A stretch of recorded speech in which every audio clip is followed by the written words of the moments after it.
Unfortunately, got a couple injury updates for you guys. One, Gerald Liddell has a stress reaction in his back, so he's going to be out indefinitely. Don't know the exact timetable of it. A trainer said it was good that it was kind of caught early, so he'll make a full recovery. It's just a matter of when.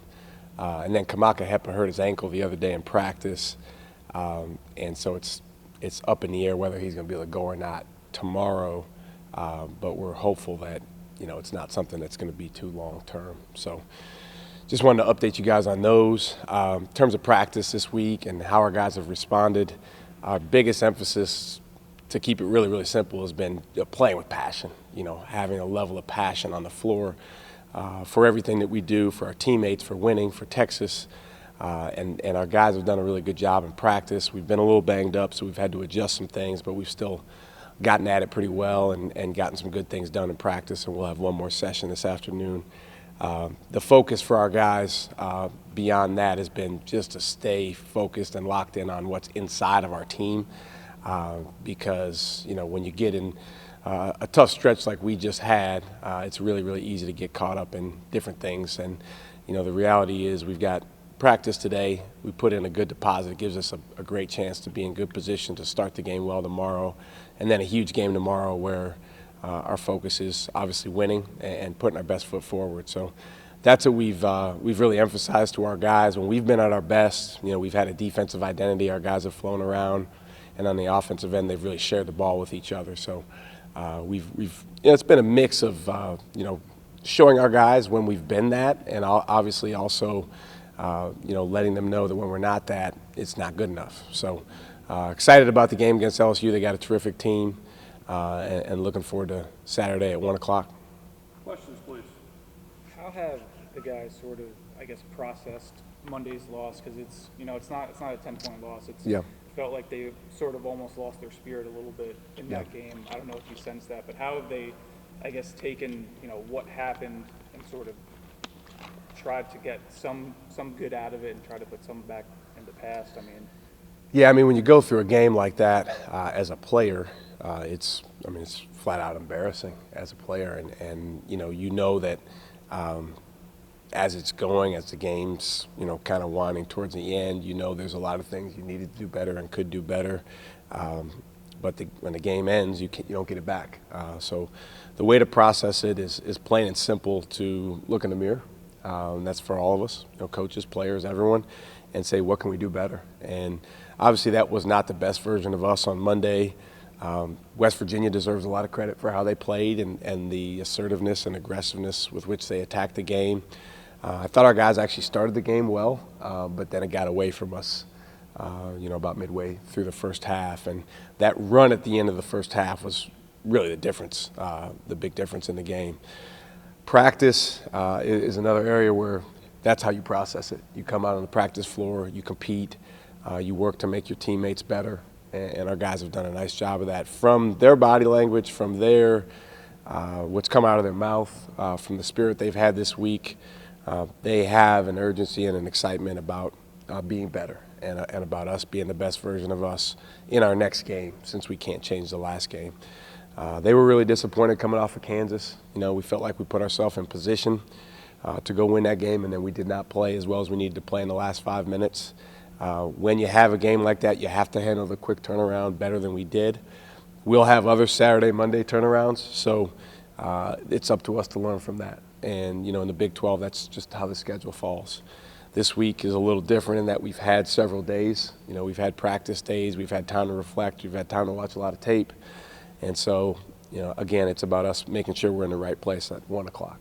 Those types of results can sometimes splinter guys, or it's easier to point fingers after that type of thing. What's your sense in that regard with these guys? They seem like they're pretty tight, but something like that can kind of test that bond. Well, we've talked a lot about that, Dustin, because you're exactly right. It's human nature. When you go through a tough game like that, you're just kind of looking around at what maybe someone else should be doing differently. And our emphasis to our guys is whether we win or lose or no matter what happens, we do it together, and we all contribute to that. And it's starting with me. And so we have to make sure that first and foremost we look at, okay, individually, what can we do better, and then how can we help the guys around us be better, as opposed to, pointing a finger at what a guy can do. But the thing about that West Virginia game is there's not a guy in our program that can say, well, I did everything I could do, So it should be a game that we can all be self-reflective, and we can also say, hey, we've got to help each other.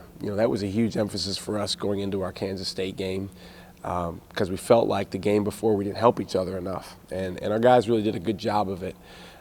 Sometimes when you feel a level of, whether it's frustration or some other type of stress, you can kind of focus inward, but it's a team sport, and our focus has to be on each other. You think tomorrow is just about personal pride and bouncing back? Yeah, the one word we've used is passion. And LSU's got a great team. There's a reason that they're first place in the SEC. They've won 7 straight games, and they've really closed games well. They've got a talented team, and they play really well together. They seem like they have a real joy for playing with each other.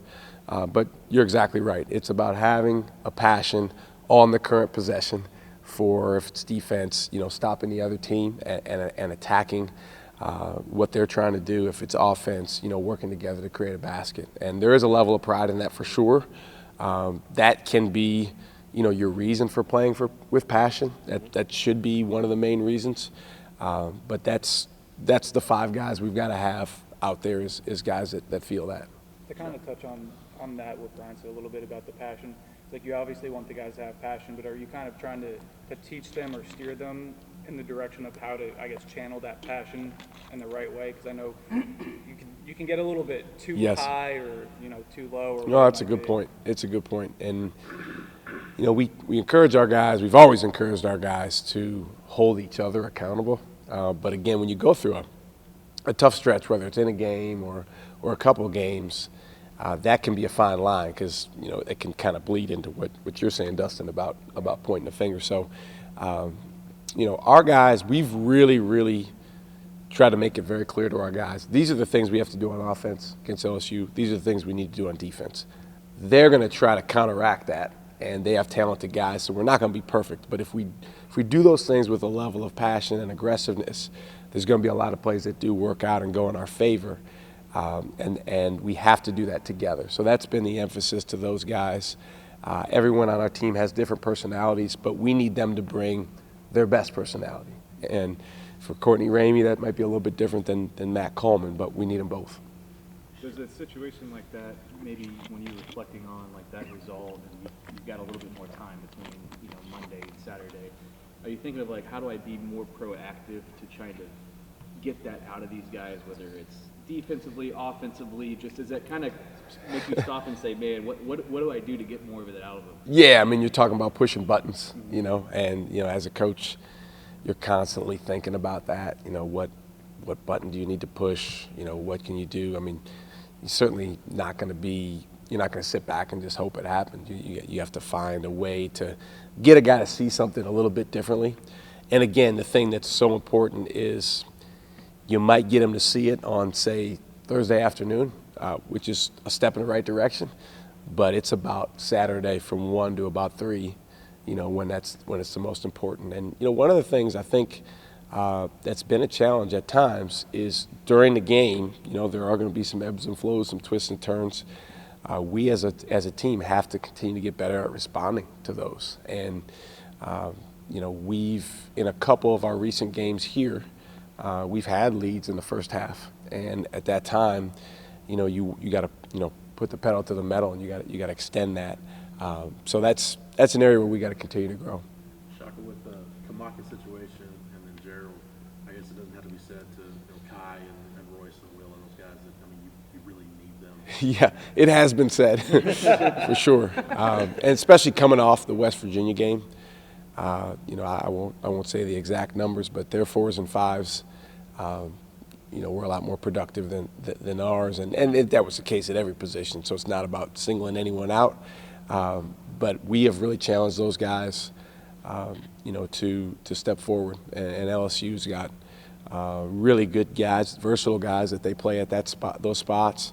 But again, it's for our guys. It's about focusing on us, having a passion for rebounding, having a passion for running the floor, having a passion for defending the way that we need to defend. And certainly those guys you mentioned are guys we're going to need to step forward. And then with Gerald, is it something, has he been dealing with that? Has it been lingering, or did it just kind of? It's been bothering him for at least a few weeks.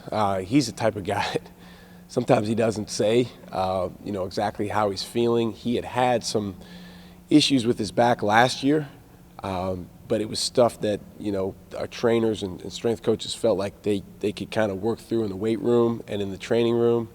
But this was a little bit different because seemed like it was getting worse. So we got an MRI, and he has a stress reaction, which I guess is a precursor to a stress fracture. So it's really good that it's caught now. It's not good for our team that he can't play, but it's good for, his long-term health that's caught now. And the way to handle it is just rest. I don't know the exact timetable yet. He's got a follow-up appointment, I believe, later today. So right now, there's no surgery for him, at least for now. There is none, Right. but there is a follow-up appointment with the specialist that he has not had yet. Okay. So, See what they say. knock on wood, hopefully that doesn't change. But as far as I know, the answer to it is rest right now. When you guys as a coaching staff talk after a game like that, is it like we've got to make like a wholesale change in our approach, or it's just kind of like, where's kind of the disconnect? Or are you more like, we got to tweak this, and this, as opposed to maybe throwing something against the wall to see if we get something to click? No, it's not wholesale. It's certainly not throwing things against the wall, because that's not really an effective way of doing things. It's, a couple things. One, what is it that went into us not being the best version of us? And again, West Virginia deserves a lot of credit for some of the things they did in that game. But what is it mentally, physically, game plan wise that we can point to and say, hey, these things need to be better. The reality is, in that game, it's for us, it's not so much about questioning a scheme or anything as much as it is we didn't execute it the way we needed to. So that's the first area to start, is making sure whatever it is that we're doing, we execute it the exact right way. That being said, there are certain things for sure that we look at and we say it might make sense to adjust this or change that, particularly with different lineups, because right now we have just different lineups on the floor sometimes, and especially with a few guys being banged up this week, in practice we've had some different groups out there, so we got to figure out, and we've been working to figure out, okay, what exactly is best with this 5 on the floor.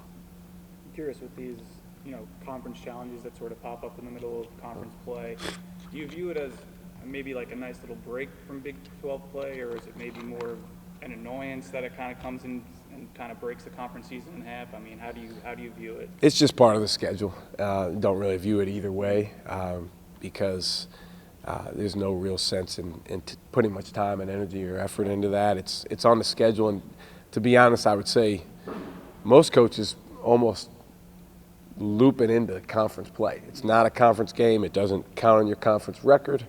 But it does count on your overall record, and it's right there in the midst of conference play. So we've always kind of looked at it like we got 19 league games, in terms of, just our approach towards it. But it's important for our league. It's 10 games where our league is playing another, terrific league. And if teams in our league can do well and we can move forward as a league, it obviously can help you. Coach, you're going to be part of the Coaches versus Cancer initiative this week. Just what does that mean to you? Why do you participate?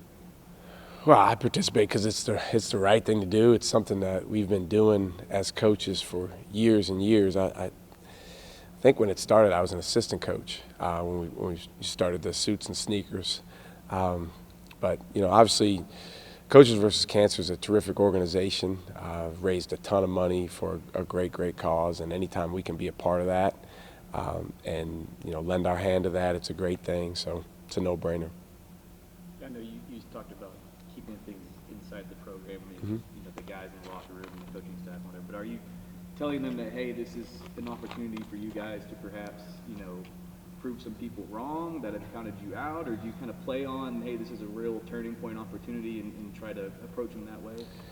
Yeah, we do, but I think that stuff, it's kind of a fine line because the last thing you want to do is send a mixed message. Right. So on one hand, I think most importantly, we do need to have our focus on the inside of our team and helping each other and helping be the best version of us.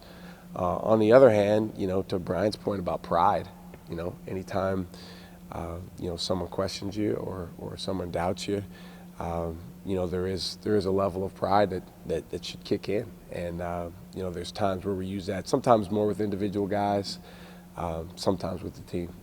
What about seeing your old assistant coach, and what kind of team is he bringing here to the drum? He's got a heck of a team. They've recruited really well, and he's got them playing really well together. They've got great versatility on their team.